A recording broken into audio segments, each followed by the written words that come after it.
Sur la base d'une publicité mensongère diffusée sur les médias publics et privés, la société JDS avait réussi à convaincre des dizaines de milliers de familles d'investir des sommes d'argent afin d'augmenter leurs revenus mensuels grâce à une activité d'intermédiation commerciale. C'est à l'issue de cet argumentaire que 7000 familles avaient signé des contrats commerciaux avec cette dernière et déposé toutes les économies. Nous avons vidé nos comptes, emprunté de l'argent dans les banques, fait des prêts avec intérêt et hypothéqué nos biens pour investir à JDS. Sur les 7000 familles,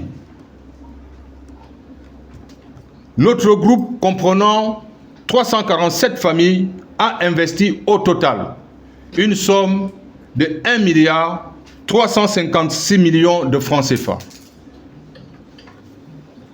C'est dire l'ampleur de notre investissement dans cette société de JDS. Malheureusement, à la dette de paiement de sommes, nos espoirs ont été anéantis.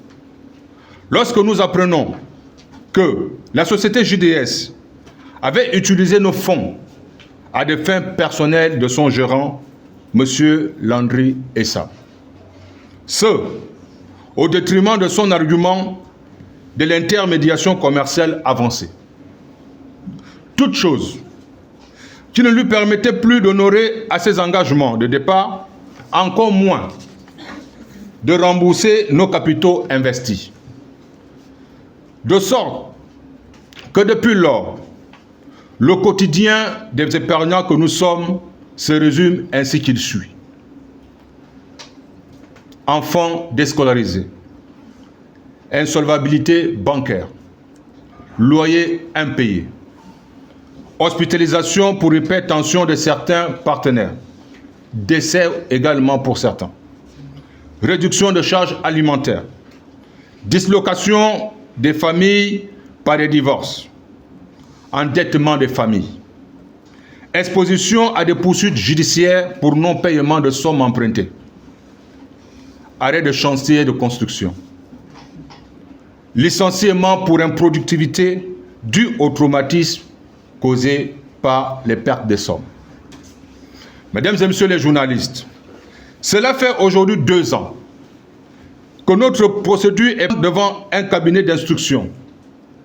Nous avons eu l'information selon laquelle l'instruction est définitivement bouclée.